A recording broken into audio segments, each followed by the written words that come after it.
Welcome, subjects, back to Trekyards. I'm Admiral Foley. And I'm Captain Cockins, and we are just looking at Discovery. This is episode 10, Despite Yourself. This one is directed by Jonathan Frakes, which I was super excited about, and it really paid off for me. Mm-hmm. If you watched my spoiler-free first reaction video, you know I was super excited about this episode after watching it. So and Stuart is telling us very, very subtly that we were correct. The speculations, the things, you're seeing the plaque that said ISS was a bit of a giveaway. We are now in the Mirror Universe, and that is a big theme of this episode.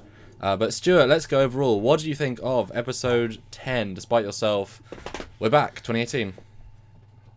Okay, overall, like I said, a fantastic episode. Probably my favorite episode of Discovery so far, and definitely up there in one of the top ranks of all Star Trek episodes to date, I think. There was just a lot of that's really high. Okay, I know. Well, I think it deserves a good place. Okay. It's got a lot of good action and a lot of great character development. We get to see a lot of cool stuff in this episode, so I'm really excited to talk about it, get into the nitty-gritty, and kind of let you know my thoughts. But yeah, I think it's a fantastic one, and it's one that's going to stand the test of time. Yeah, I liked it a lot, although I do think they should and could have taken out about 12 minutes of the character stuff, because it was an episode that had lots of potential going in, and they were super slow burn of sort of uninteresting. I was sort of bored for the first 12-15 minutes. As soon as it got into stuff that's actually interesting, it was racing along, and I wish they'd started there and kept going. So great bits were really great. The weak bits were boring. Not bad, just I didn't really have an interest because the premise was so cool because we sort of knew it going in. But when they got to that, they realized the concept really well, I thought. That's interesting because I wasn't bored at all in this at all. I really enjoyed it. So interesting. So we start where we left off. They are somewhere else. When we finished off last season, I was looking through the wreckage to see if there's anything recognizable, and there wasn't. In this one, there's very clearly pieces of Klingon ships that are from the Discovery universe. Very clearly large chunks of them. And I hate when they do that kind of thing. I don't know if the ship drifted or if the debris is drifting. But really, you could have at least had the same debris. Maybe moved the ship and then saw different stuff. I don't know. Visual spoilers are spoilers. So the Vulcan ship, and obviously, like I say, I kind of liked some of these episodes. Like we all sort of, the Voq theory has been pretty much, and it's certainly confirmed more in this episode, going in with these ideas. Oh, this could be it, or Lorca being Mirror, or the Mirror Universe happening. It's kind of fun to see things in that context. So knowing this is Mirror, watching these scenes is really intriguing, rather than, there's no surprise of why the Vulcans attacking us. Well, no, we know, but it's fun to watch them piece it together, which I don't often like being ahead of the characters, but I enjoyed that. And so the Vulcans attack, we get great TOS weapons of sound, and confusingly, it isn't the Discovery that destroys this ship, it's the Cooper, which fires a torpedo from off-screen, but they're too far away to be considered close and visual range, and they only want to use audio contact, but we know they can do that cross the galaxy, and yet their torpedo range in short term. Yeah. I was kind of confuddled by that as well. Plus, it's like, we're not going to show the ship because that's spoilers, we're not going to show the people because of spoilers. Let's have an oddly framed, non-making sense sequence. Yeah, and I want to know what class of ship the Cooper is. I was interested in that. Yeah. It was interesting that they said, isn't the Cooper in for refit right now in their universe? I thought that was very interesting. So what kind of refit? Like, seriously, is it a TOS one going to more TMP era, or is it an older ship coming to more TOS style? Like, I'd love to see. Or the spore drive treatment, because they said they wanted to refit ships. Yeah. This is an episode that I was very aware of. They're saving their CG budget by having as many cheap scenes as possible inside of corridors, inside of rooms, to save the CG for other things, especially later on in the season. Because this entire thing would have been cool to then see the Cooper then come in slightly. We're like, oh, that's a cool looking ship. Didn't need it. It should have had it. Didn't need it, but it saved the CG budget. That's kind of how I felt with this episode. They were sort of cleverly but rudimentary saving and then using other places, I felt. Yeah, it was also a plot convenience because they hadn't changed the hull markings to ISS Discovery or anything as well. If you're close enough to fire a torpedo, you'd see the lack of USS or lack of ISS. But again, maybe. Yeah, long-range torpedo, it's fine. I mean, they were chasing this Vulcan ship, so they might have fired it like a light year away, and then it's been chasing them the whole time. I don't know. But yes, Vulcan Rebels. How do you feel about that, Stuart? Yeah, didn't really consider it. I just thought that Burnham brought that up, like Vulcan Rebels, what attacking the Starfleet. It was interesting, but I didn't really dwell on it. I was loving it because that's exactly what happened in Enterprise. Like this episode is doing wonderfully to link with Enterprise canon, and terribly to link with TOS canon. In a sense, like visually, obviously, but if you only looked at it as an Enterprise sequel, which we said ages ago, they mentioned every event perfectly.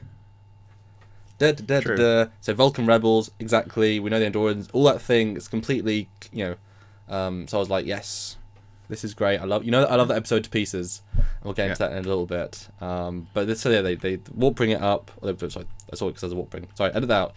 And then we see Stamets, and he's in his weird state, but no spore drive, basically. Yeah, so she said the spore drive is off the table as far as that goes. And was it prior to this Ready Room scene that they discovered that they have a different quantum signature, or is that later? Yeah, they mention it. Okay, they said the universe is different, but we're in the right place. The universe is wrong in the wrong place, but we're in the right place.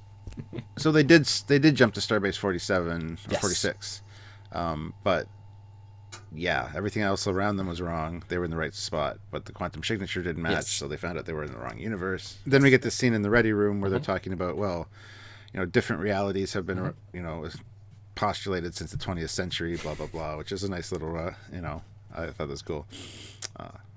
And it's interesting here, too, that Lorca says that Stamets was interested in working with him after the war to explore these possibilities. Which is true. Ish. Stamets kind of said he needed to take care of himself first medically before he would do any more jumps. I kind of got the idea he didn't want to jump anymore. He didn't want to explore that possibility. So the fact Lorca's telling the other crew members that is kind of interesting to me. Oh, see, it's interesting. I took the exact opposite. I thought Lorca is so excited by the science. Like, this is his real science brain Starfleet thing coming through, unless it's Mirror, then he wants to go home, blah, blah, blah, whatever. Say he's real Starfleet, He's thinking, what did Stamets have in our last conversation? He was like, this is so cool! And then later on, no, I'm not going to jump. I want to get better. But obviously, after you get better, he can still just look at the science. He doesn't have to jump, he can still look at the science. So I took it as Lorca seeing what he wants to see, but Stamets was still excited. So I just took it as he was ignoring the bad, because moving on. He's very moving on to the next problem, Captain. Now, one of the most interesting things, too, I learned in that the Ready Room scene was the fact that they hadn't completed the algorithm yet for Starfleet, because there was going to be 11 hours to finish it. They didn't get it done and sent before they disappeared, which means none of the Starfleet ships are going to be able to detect Klingon ships. We know Klingon ships are coming for certain outposts and stuff for the border. So I'm thinking about the Prime universe right now, going, everybody there is kind of screwed. Yeah. Until Discovery gets back. I had assumed that they would have sent preliminary data at least. Yeah, before they. Yeah. But apparently not. So it's kind of imperative that Discovery gets back to the Prime timeline soon. To end this war. Yeah, exactly. It's a double-edged sword, because you're right. That is the most important. That's the most important thing that they didn't do. But also, they did kill the leader of the Klingon. They did kill Cole and put the chain of command in disarray. So it's very likely that there will be a sudden pause, and there's no commanding force within that force. So it's probably not going to be the end-all, be-all.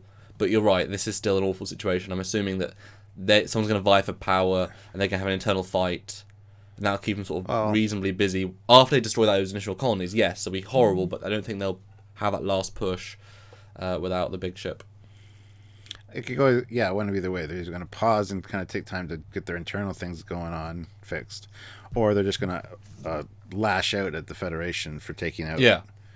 It could go either way. This is bad command decision to not send the information before, just in case.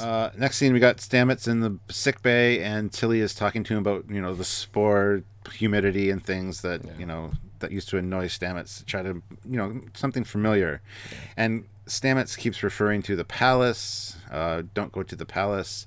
It comes up later again, but I just want to mention it here. The whole time, Sylvie and I are thinking, what's that mean? But then after the episode is over, I'm like, Who lives in a palace? Seriously? Kings, queens, emperors? I think he's seen something that's going to happen down the road where they're going to face to face with the emperor in the palace. Yep. But anyway, spoiler alert. No, perfect. That's, awesome. Yeah. But they put a force field in because he's dangerous. He throws him across a room. And it's kind of like Stamets is kind of now on bed leave. He's a potato some of the time. And Lorca comes in and basically reassigns the doctor, says, no, a new doctor's going to be... But now, I understand this completely. He is not objective, but also he's the one that will fight the most to save him. But he's also least likely to make sure that he's going to plug back into the spore drive if it's not beneficial to him. Well, yes. So that could be detrimental to the whole ship and crew. Yes. And here, the fact that Lorca and the doctor aren't seeing eye to eye, I love how the doctor's a little bit snarky with him, going, yes, he was your responsibility, but just screwed that up, so now he's my responsibility. And Lorca's taking the blame for it, saying, I screwed up. But he's too calm. He's obviously like, well, yeah. Next thing. As if it was his plan, which override control was his plan. Didn't know it was going to happen exactly to hurt him, but this is one of the many moves of his calculating something, Yeah. Of some kind. We don't know. And I got to say, the more I watch this show, the more I like Lorca. We don't know everything about him yet. We don't know his true motivations, but I really like his attitude, his style.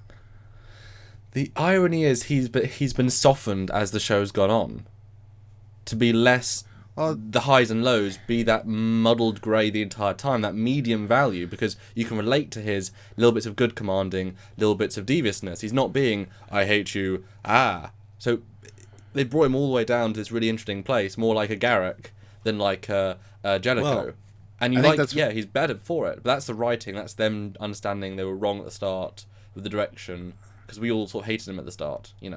It's intriguing, but not as a character. But they're developing him in a certain way, which is different to how they started, which is great. It's a good direction. I agree. Well, it speaks of realism, because when you first meet somebody, you have a preconceived notion of what they're like. You see little snippets of their personality and what they do, and you kind of have this formed opinion that But the more you learn about them, the more you're like, oh yeah, they're just okay. I see where they're going. So I don't know. I think that's what's going on with him. So still love Lorca, Mirror Universe or not. So the next scene is the work bee scene. Yay! Well, they call it a worker bee. Right.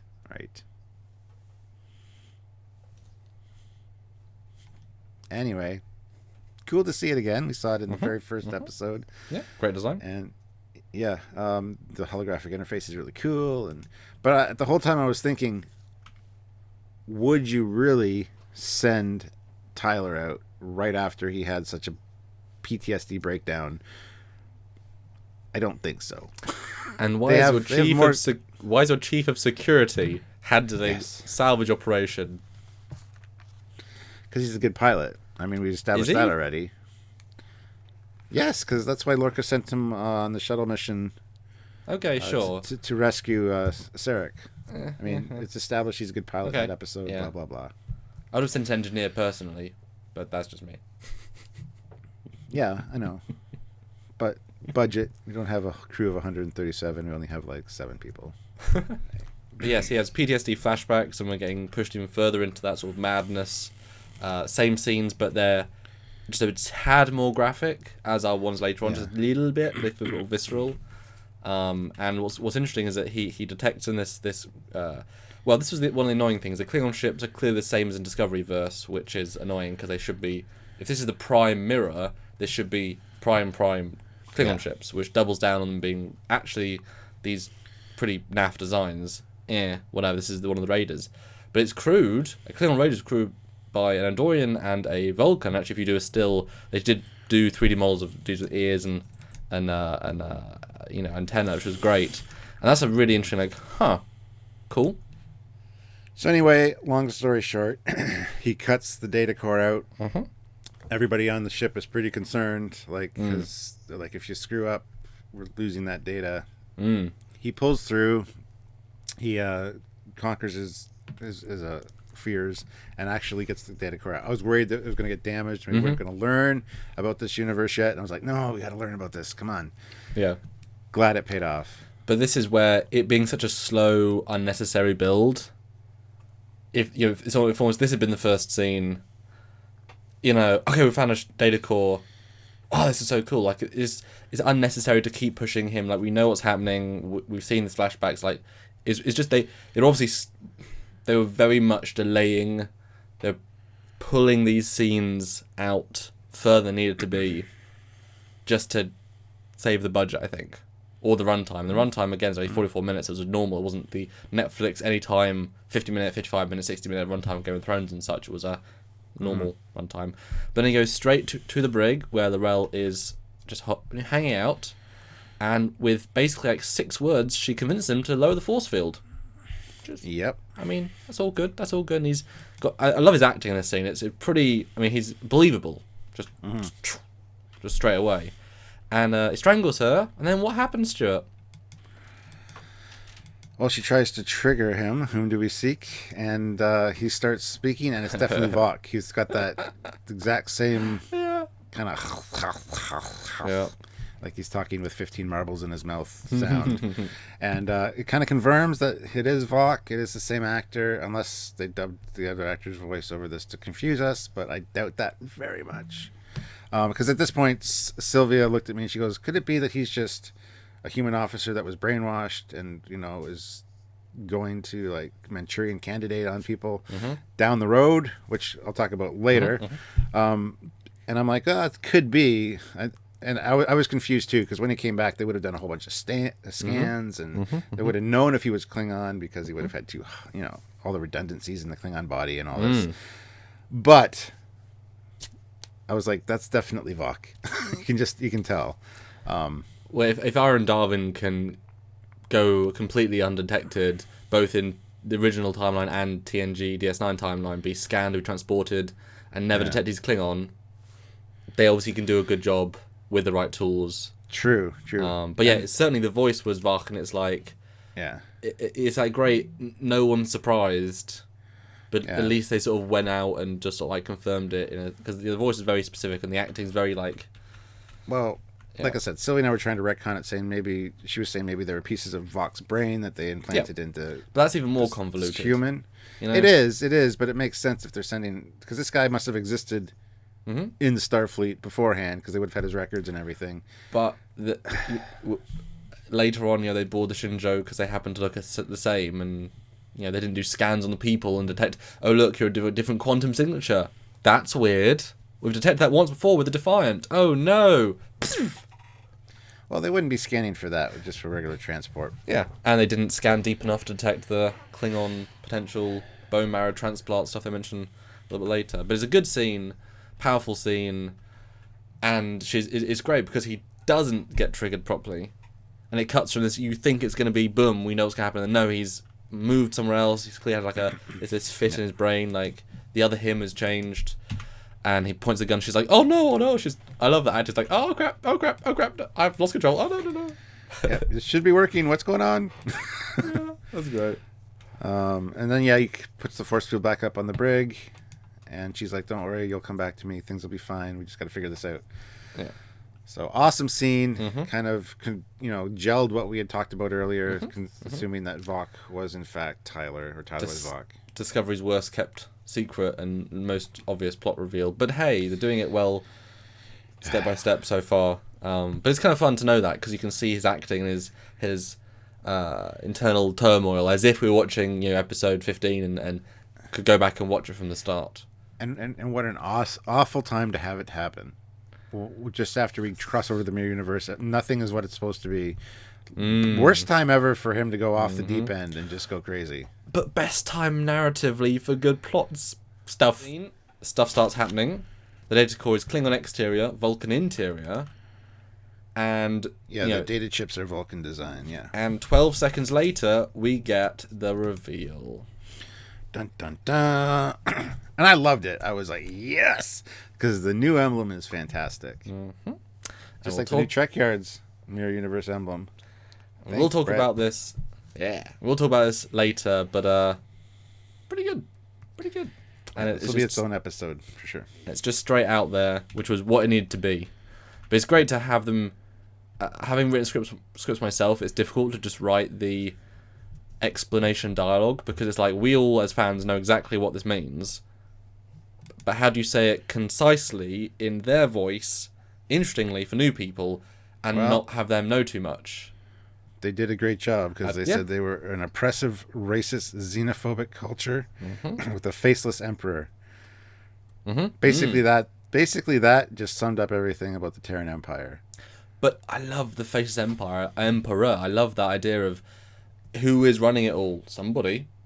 That's new. Well, it's not Hoshi anymore. That was 100 years ago. So she's either very, very old or dead. It's presumed killed by now. I would assume it's her successor or her successor's successor. I would assume it's quite close to her line. Yeah. She seemed reasonably clever. Yes. And there's a great theory about that, who the Empress is, but we'll talk about that later.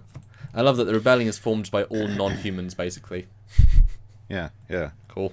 And this is actually where we learn that the Discovery from this universe switched places with them. So meanwhile, over in Prime Universe, there's a Discovery running amok, a Mirror Universe Discovery, which is kind of terrifying when you think about it. Anyway. Well, especially if it's actually spore drive, because we have no idea if it's spore drive capable. I mean, this ship was built around the spore drive, but there's no reason. Probably not. I would say probably not. The way they were approaching these people, it wasn't like, why aren't you in the Gamma Quadrant yet? What do you mean? Well, it's just spore there. You've got a mission over there. I think this is just a conventional ship.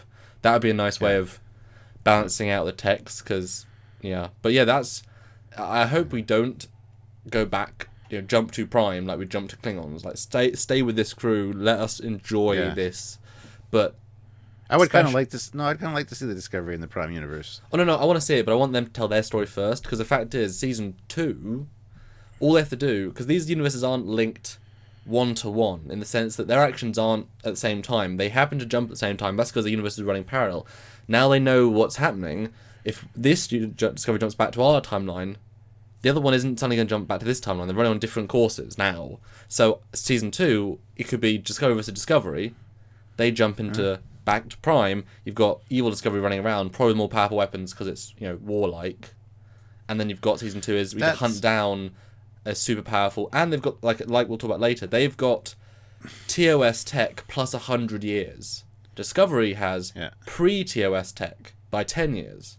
So they are going to be substantially more powerful in every respect, weapon and shield-wise. Yeah. That Discovery could be the bane of everyone's existence. And that would work. That'd be an awesome storytelling device. But if you understand quantum entanglement, as soon as this Discovery goes back to their universe, the other one's going to automatically snap back to the other universe. That's how quantum entanglement works. Well, no, but they can't use a spore drive to get home, though. They'll use an alternate way. Yeah, they're going to find out the way that the Defiant came through, which we're going to talk about in a second. But if they go back the conventional way, then they wouldn't... Like, they're not they're entangled in different forms. They're not using the same thing. And the fact we know that in DS9, people can just move from universe to universe, and there's no, like, oh, no, we can't be in the same place at the same time. That's fine, Both Kiras can look at each other, so they can exist in the same point at the same time, and not be, they didn't just swap it, So that'd be a cool season 2, and it would be different and yet cool, and let them explore both versions of this universe. And obviously they give the actress who plays Tilly so much to do, which we'll get into in a minute, which is revealed 1 second from now. Yeah, because the USS Cooper hails them, and just as Lorca's about to answer, Burnham's like, "No, you can't answer. I've checked the roster. You're not the captain." Well, who's the captain? Tilly? Ensign Tilly. Yeah, or Cadet Tilly. She's not even an ensign. Yeah. And Lorca's like, "That's ridiculous." Anyway, and Tilly's very understandably concerned. And there begins one of the best parts of this episode, hands down. Her performance. Yeah. I mean, that actress, what a lucky break. And the new look and the new vibe, and that says something. That says so much about this person, because Cadet in one universe, young Cadet, got to captain, and it should be noted that Stamets did call her captain in one of the times he came out of the spore drive cube. So they've been leading up to this. Yeah, that's a decent setup and payoff, Yeah. And obviously, another one of the best moments is she's like, "Oh, my chief engineer will tell you why our ship is so broken." disguise your voice. Lorca becomes Scottish. It's like Scottish, yeah. There's a nice callback. Because I didn't consider that, but in my notes it's like, yes, Scottish is Scotty is Scottish engineer. That is how you do an amazing reference. It's a reference, but it's not derivative. It's not stupid. It's clever, very very clever, and it's great because his American. Sorry, one thing. I mean, Lorca, the actor, is putting on accent to play Lorca. That's not his accent. So he's accenting to then do a double accent to play Scottish. So very natural. That was a great touch. Yeah, absolutely. And I love here too how he's giving her advice. He's like, say as little as possible. She's like, do you know me? I talk a lot. And then she's hilarious in this role with the what the heck, what the hell. I thought that was funny. But anyway, and then her explanation for why they can't do visual, why they can't rendezvous, mechanical issues. Worked on all levels. It was amazing. Good job, Tilly. You can tell that this, and we call this straight from many episodes ago. These episodes have got the advantage of being the longest production write time. They rewrote episodes 3 to the entire season when when Brian Foley left. So these ones have the advantage of actually been written last with the most cohesive arc. So this was a better written episode than most of the other ones, and you could tell that. I just wish the scenes weren't as dull going in, but that's personal opinion. So yeah. And I love how the Cooper was like, long live the Empire. Long live the Empire. Long live the Empire. There you go. And Tilly's like, should be. Tilly's like, and Lorca's like, long live the Empire. Oh, yes, long live the Empire, she says. So I thought it was really well done. And the way she handled it was spot on. I would have been in the same position. I would have been like, oh, duh. With the eye patch, though, so it would have been more, a feel. Well, that goes to the next point I make here, where basically Lorca says, now we have to look like we belong in this universe. And that's where they start changing the badges, changing the displays, change the uniforms. They don't waste time, and it was such an interesting plot, because he's so confident that it doubles down on him being from the Mirror Universe. He's like, well, this is what we've got to do. I already planned this. Boom, boom, boom. Let's go. That's why we're not slowly building in. There's no, zoom in on Registry Hull. ISS. They got all the information straight away, so they can replicate it all straight away. He's like, let's just do it straight away. It's boom, boom, boom, boom, plot. Next thing. I liked how quick that was. It felt so efficient, and I wish, again, these scenes were great. This was all, really, really interesting stuff, and really nicely played. Although I will just say, this plot is basically now the plot of the Xbox PS2 game Shattered Universe, which is Sulu, although they literally were in the bodies of their old selves. That was confusing, but, same plot, and I'm fine with it, because we wanted to see that. It's a great plot. We said Mirror Universe show. We called that. We said, make a Mirror Universe show from when they announced the show. So, yay, we're getting what we wanted. Just only a 6-episode mini-season, because they did weird stuff at the start. That's okay. Yeah. And, here we get to learn a little bit about Captain Tilly. She earned her rank by stabbing her former superior while in bed. She's known as the Slayer of Sarda Prime, also known as the Witch of Warna Minor, and the very less clever Captain Killy. I love Captain Killy. I think it's fantastic. Sometimes the simplest things are the best. Yes. So I disagree with Saru there. I think it's very clever. Oh, it's awful, but it's brilliant. Very punny. It's Trekyards level of punny. Yes. Is what it is. Speaking of Trekyards, long live the Empire. Long live the Empire. Speaking of, we get this, because it's interesting, we kept seeing the badges, but I want to see the logo version of the Empire logo, and we do see it on the floor, and so I made sure I took a version of that, because that's the conventional logo that we will compare when we look at them, because that's the one that we posted places, Yeah, cool. They put a lot of effort into converting this bridge, and boy, that new bridge with the new lighting looks great. The uniforms look superb. The daggers look excellent. Yeah. Boy, this show looks more interesting now. Yeah. I love how they changed the hull registry too. Just put the new eye. So I know we skipped past it. One thing I really noted was they said, what's the name of the captain of the Discovery? Burnham calls it the Mirror Discovery. And it's like, you shouldn't be calling it... That's what we would call it, but there's no reason whatsoever for you to call it Mirror. You call it Alternate Discovery. Yeah. They throw it out there as if everyone calls it the mirror universe. No one calls it the mirror universe except later when they've established their mirror images. They've not even, they've from seeing one page of Tilly saying ISS, you don't, like, that's a weird, wrong use of language. They can use it later, but don't throw out what we know when you call it alternate discovery. I love, too, how we find out here that Lorca is actually a fugitive in this reality, because he's talking to Burnham, finding out what their place is in all this, and she was actually the captain of the Shinzo, and she's presumed dead, but he is a fugitive for supposedly killing her, and they have a little discussion about destiny and all that in the ready room. I thought it was very interesting, a good moment, and again another good Lorca moment in my opinion. But I was wondering how she became captain of the Shinzo. Was she still raised by Sarek? Was that still a backstory? I can't see that happening because of the fact he's a Vulcan. But and Klingons wouldn't have terrorized her colony where she would, exactly, the instance that the things that would make her be an orphan wouldn't happen in the same way. Like she wouldn't have been anyway. So she necessarily wouldn't have been in Starfleet. Well, no, she would have been a human with human parents, and all humans joined the Imperial Starfleet. Wow. So I'm fine with that. But yeah, Sarek should not be a foster dad. But obviously she's still. I mean, we see in the next time on the mind meldy thing with him. So that will be very important, which is great. That might be the entire reason for her being Sarek, so that she can get with the rebellion, which is totally fine with it if that's the case. I also want to add in too that the Baran. Lorca was still captain of the Baran, but he asked if his crew was alive. They're not alive. They actually died in the whole schmozzle with the Emperor blowing it apart because he was rebelling. Exactly, yes. So his crew is still dead in this universe, and I thought that was an interesting plot point. So it's a bit, well, if Tilly can be captain, Burnham can be captain. I guess there are, it's about ambition, not age. Because Tilly's way too young to be captain of anything, especially a big ship. But hey, mirror, whatever. What I thought was really fascinating about this scene is that we've given Lorca the Lorca person, this potential backstory. Again, if it is mirror, this is perfect.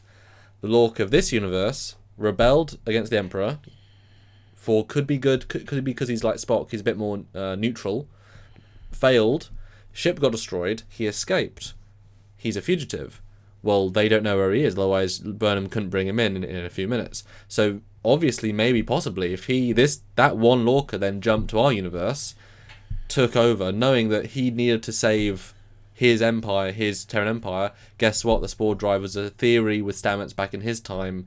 Maybe they'd worked in our period. Still the ship brings it back to his universe. They're leading it in that he could very easily be that Lorca.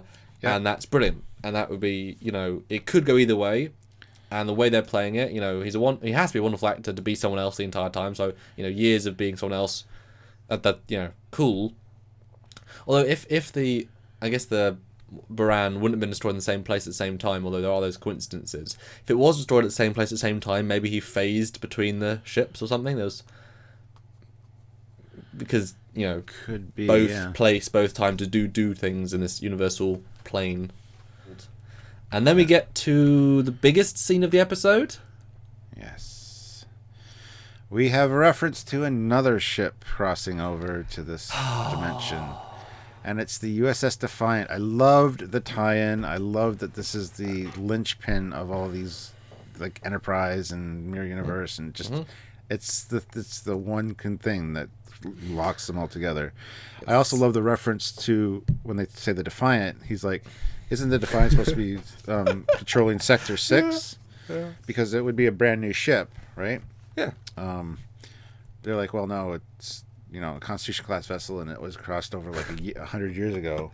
I thought that was fucking amazing. Yeah, they're great. It's like I was so excited at this point. Yeah, in our future, it goes into their past, and now it's there. I just love the complexity of the Trek universe, and this scene.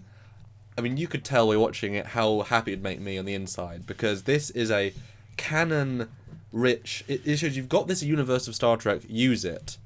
This thing happened. It needs to be referenced. It should be referenced. Perfectly explained. Yes. You can do anything from this point because of that change in the timeline, because of what that technology meant.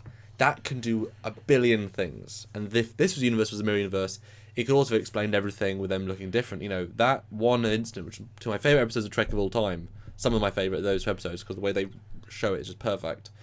I'm like, yes, proper canon reference to proper canon episode. Except yes. We don't really reference episodes, like actual story episodes in this Discovery verse, but full reference. And I was kind of upset the fact they showed us a wireframe model. Oh, we don't have all the detailed files. We need to go find those to see what the Defiant really looks like, or have it show up. So we get a wireframe of what looks similar to a Constitution class, but there's a few changes. And I know a lot of people have been freaking out online about this, but I look at it this way: this ship is 100 years old. They would have made modifications and design changes to it over the years to upgrade it, whatever. So I don't really see an issue with the changes we see in the wireframe, but that's a completely separate episode that we're going to be focusing on down the road. Yes. The summary being, this is not necessarily how it looked then. This is not how it looks now. Well, no, it'd be old tech now. It's not how it looks now. It's probably how it looked when it was decommissioned. And they would have made changes.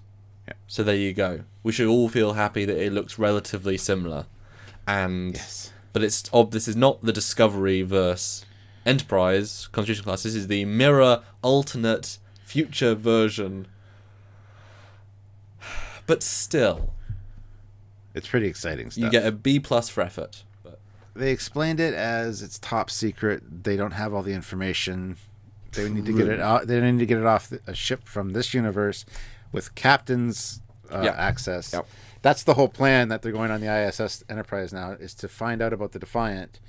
Lorca and Burnham are going to go over there. She's a captain. Works out perfectly. It just makes me so happy, because the whole plot of this second half of the reboot of this season is we have to go look and find the plans of the real prime Constitution class in this universe. That's our plan. Yay! Yeah, made me excited too. It's like this is all you needed.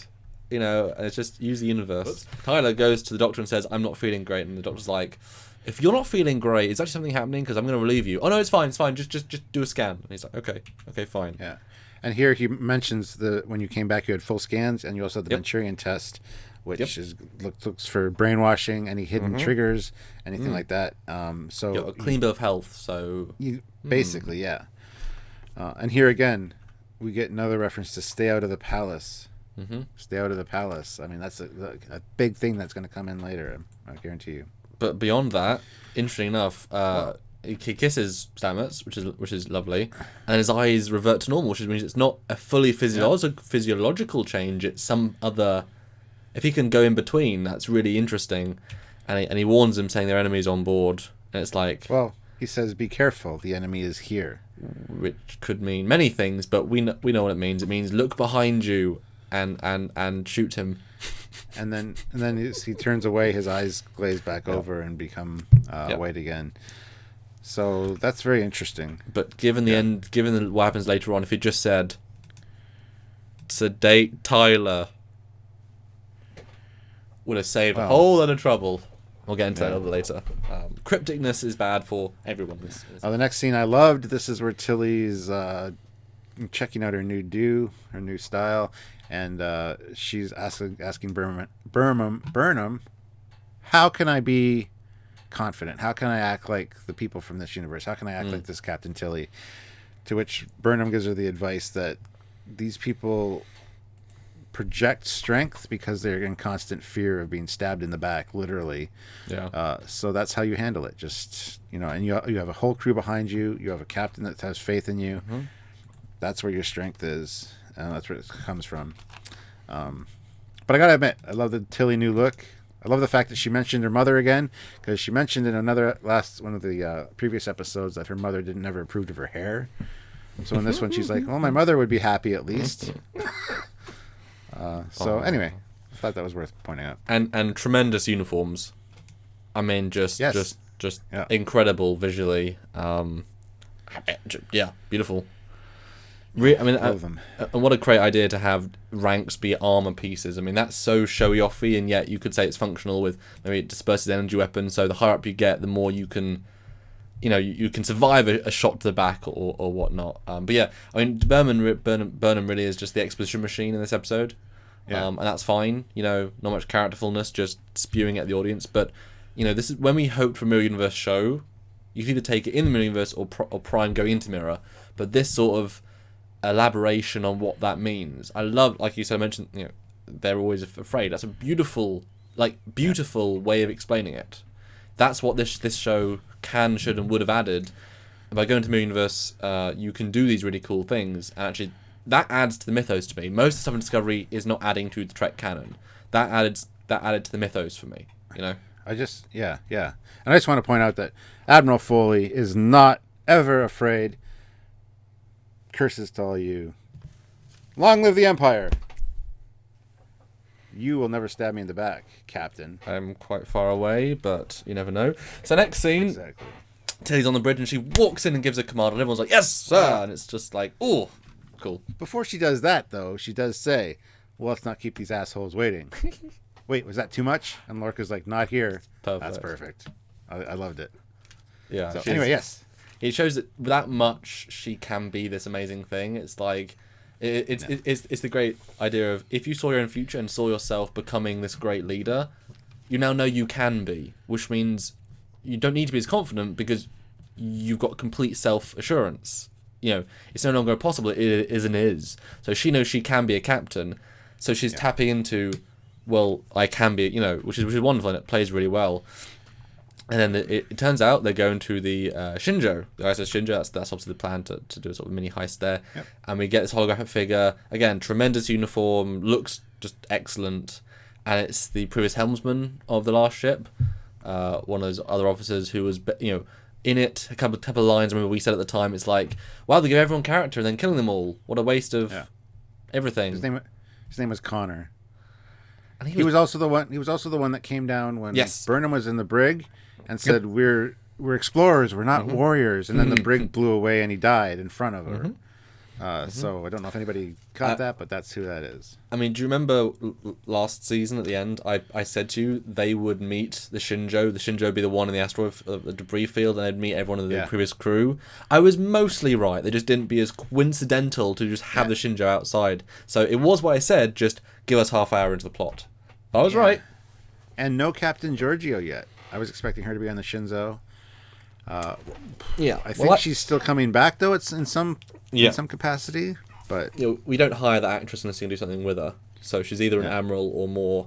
Next scene, Sickbay. We get to hear the doctor talking to Ash, talking about bone crushing. His limbs have been shortened. His spine's been shortened. He has major scar tissue around all his major organs, which Tyler says that's because of the torture, right? Yes and no. We've looked deeper into things, and instead of imprinting another personality underneath layers, this one's on top, and blah blah blah. You're not fit for duty. Yes, and the line being, as far as I'm concerned, you're not you. And then this is the oh my god, I gasped moment. I was like, what the actual hell just happened? Sylvia beside me, she was like, no. Tyler breaks his neck. Now. Is he dead? Is it actually Hugh? Is it because Hugh did get the warning? Whether he understood the warning, the enemy is here. I don't know. I don't want him to be dead. I liked Hugh, so hopefully he's not dead. I mean, they've wanted to be Game of Thronesy, and they've thrown out a swear word that had no impact, and they've thrown killing that had no impact. Main characters that had no impact. Just throwing them away, and there's a whole different topic about who they've killed. Well. Yeah. But to kill him is like... shocked me, though. This one shocked me, though, dude. Yeah, someone said if they'd sworn in the Mirror Universe, that would have been impactful. Yeah. Because straight away, boom, go for it. That's cool. Kill someone. If this was the first death, 10 episodes in, and swearing, would have reflected the darker tone of the situation and showing the characters getting darker and darker. Previously, it did not work. Almost any of it. This was a great, horrible, why the hell did you do it moment. And obviously now we've got counterparts, so you could bring him in. But I feel like if they're going to conclude the plot, Stamets is going to die probably, and so's him. We're going to reset the story after season 1 and reflect on people's dislike of the show. changing things to be the next season to be something else, probably either a new ship or some of the crew, or, you know, we can afford to reset again now they've got a foot in the door, and so killing him is powerful for the story, but I think the Stamets story will be ended as well at the end of the season. So it works for that, like, because boy is that going to do some stuff for Stamets, and that's great, you know. Eesh. Basically, they are going to be, Shinjo shows up, they got to beam over. I love how Tyler shows up late. He's like, "Why are you late?" I don't know. I have no reason. Sorry. It was just so... And even at the beginning, when he called the yellow alert, Tyler came on the bridge late and goes, "Well, I'm glad you could make it. It's only a yellow alert," you know. So I thought that was interesting. Tyler, I really like Tyler. I don't want him to... I don't know. I really like the character. Well, they can go a ton of different directions with this, which is great. They've actually positioned him quite well, considering. Depends how they want to take it. But no, and I love his uniform. This is a great showpiece of his. Just, it's cool. I mean, black works, and it makes you wonder. I think they've forgotten about they showed special black uniforms at the first Discovery episode 3. I think they showed it just to make us think, and completely ignored it. The black badges, yeah. I think that's not really a thing. They might, you know, retcon it back in season 2 as saying, "Oh, well, we had a team that was on for half." Anyway, it doesn't matter. But whatever. But then they beam aboard the Shinjo, and I thought they were mistaken for a second because they didn't actually go anywhere, but they did. This is wonderful. You know, a lot of people complained about the original set. This is quite a good melding. We updated the technology, although it's actually still got the circle bits, which doesn't equate that well. But hey, there's a decent in between at least. I love how he said we've made some changes. We've replaced the lateral vector transporters. Which was cool. It was a nice touch. So. But it makes total sense. I mean, the Shinjo should look... I mean, you would think if everything's a warship, you keep it up to date, you know. And then, boom, the Mirror Universe really begins. You see this wonderful team looking evil, just the captain and the crew, and just they Mirror Universe along with the Empire and Burnham. The Empire. And Burnham's like, "I'm doing it confidently," and Vok Tyler's like... Just look at his hand, it's very weedy. But it's great because they're getting that so right. It's nice to see, even if the aesthetics are a bit off, but that's because the times they can justify it better. The vibe is so right. It's nice to see something really like hit nail on the head. That's a Mirror Universe vibe. The hands right, the sayings are right. It's like, yay, they're getting really things right. That's nice. Refreshing. I love how the next scene takes them to the agonizer booths, and these booths do look like agonizer booths. They look very painful. They're very animated. They're much more so than even what we saw in Enterprise. That was the earliest one. That was the earliest. I know, but those were designed by Dr. Phlox himself, actually. Yes. I thought there would be some mention of that maybe here, but no, there wasn't. Well, everyone's used to them after 100 years, so it's fine. Yeah. I just love the room. You got a brig there where people can see everybody else being tortured in the agonizer booth. Yep. Just very Mirror Universe. Awesome job. And the agonizers look agonizing. It's TOS agonizer booth with a budget and mass scale. 3. And then you get a really I on hindsight very much an obvious it's going to happen scene. They're in the turbo lift. Yeah, and the guy's like, yeah, took me so long for them to really believe in me. They didn't believe in me anywhere as much as they believe in you. Stabby stab. But obviously she's better because she has Vulcan-y things. And then she kills him in the end, which is pretty powerful. And was the perfect thing for both of them to do. I mean, for the new captain, he needs to maintain his dominance. And for her coming back, it was perfect for her to do. Even though she saw this guy die in the brig in the prime timeline. Now he's back, and she has to actually stab him. I mean, that would be quite awful. But at the same time, she couldn't have done anything else in that position because her crew just... The captain is back. They give her the applause, and it's just perfect. That's exactly what she would have done in the Mirror Universe. It's a wonderfully dark but so perfect scene, and the way they break the artificial gravity temporarily. The redundancies come on straight away. Get the knife, stab him, and I love her acting. And he gets the glory of the Lorca if he kills her, and she would, she's responding to his threat. Although, why not make stab resistant clothes? So I guess they're deliberately not making stab resistant clothes so everyone can stab each other because that's what they do. It's like stab resistant would be useful. Yeah, just Kevlar would be good. But whatever. Well, I guess just make a knife that can go through Kevlar. I mean, if you keep making the knives better, then these things are designed to do that. That's why they're shaped like that. Just saying. Again, beautiful. When scenes in this episode are either really good or slow, and I'd wish they weren't there. There's no in between. They're either really good or let's get back to the really good. I think it's because it's such a contrast. It's not just a slow middle ground. It's really high contrast. So she walks onto this bridge and the body just falls down and everyone looks at it and like say claps. It's just a wonderful moment. And then she sits in the chair and everyone's long live the Empire. Long live the Empire. And long live they also Captain say Berman. long live Captain Berman. Yeah. And she looks so badass. And I mean, you really wish that this had been a Mirror Universe show with this kind of rubbish character who could actually be a really great mirror character. You know, like the look, the art design, it all works for a Mirror Universe where TOS tech has been updated to 70 years, you know? It's like that would have been such an amazing Star Trek. Really dark, but really amazing. Again, missed potential is the big thing about this show, missed potential. Some Vok kissing, Tyler kissing, skip. And last shot is Lorca being tortured. What a note to end on. Yeah, I do have to say something about the Tyler scene. I was unimpressed with it. I didn't want that scene, but it established something. He's like, no matter what happens to you, what you have to do in this universe, what I have to do, what happens to me, who I become, I'm always going to be there to protect you. I want you to know that. Do you understand what I'm saying?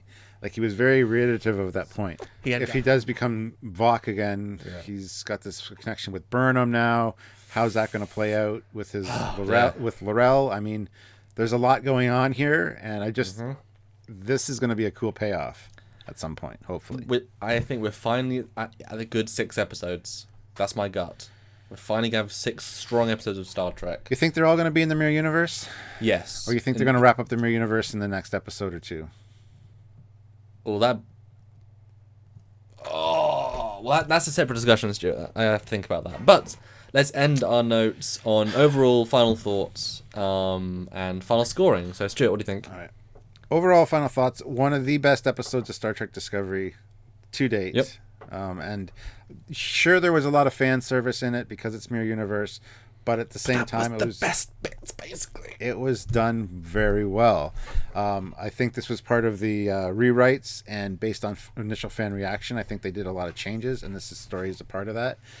That's my gut feeling. I'm not 100% sure that's true, but so yeah, I think they did a fantastic job. I love the character development. I love seeing Tilly become, a stronger character. This is really going to bolster her self-esteem, and when she gets back to the Prime Universe, and put her on her track to being a captain, because she knows she can do it. She has the strength.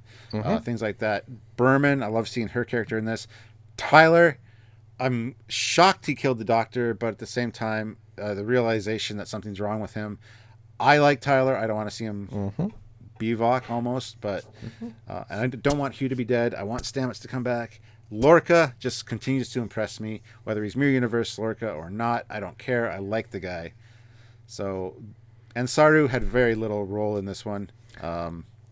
His kind of character started off the strongest for me in this series, and it's kind of waned quite a bit. You can tell they wrote him as ooh, look, what a shiny new alien, where Brian Fuller had more plans than him, but he's just another character in the ship. He's not a lead, and he was obviously wrote down and down. He's one of those good, like Captain Phasma.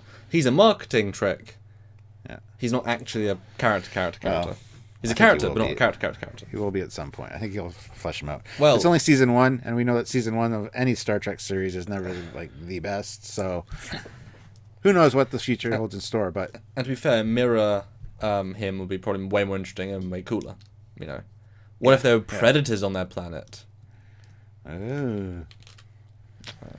So out of 10, Stuart? I was going to say, too, I want to see the Defiant. I'm looking forward to that, the tie-in with the Prime timeline. But on a scale of 1 to 10, I'm going to give this one a strong 9.5. Okay, cool. Yeah, like I said, I think this episode had some of the strongest highs. And not the lowest lows, but had a lot of the mediums with the strongest highs. But ironically, the strongest highs are its linking to continuity and Star Trek.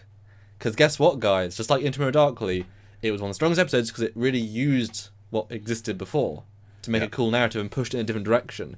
If you use Star Trek canon, it'll be a better Star Trek episode, and if you use it in a nicely fitted, thought through way, it'll be a really strong episode because you're not having to invent anything. You're putting pieces together that make fans go, ooh, ah. So all the Mirror Universe stuff was almost pitch perfect.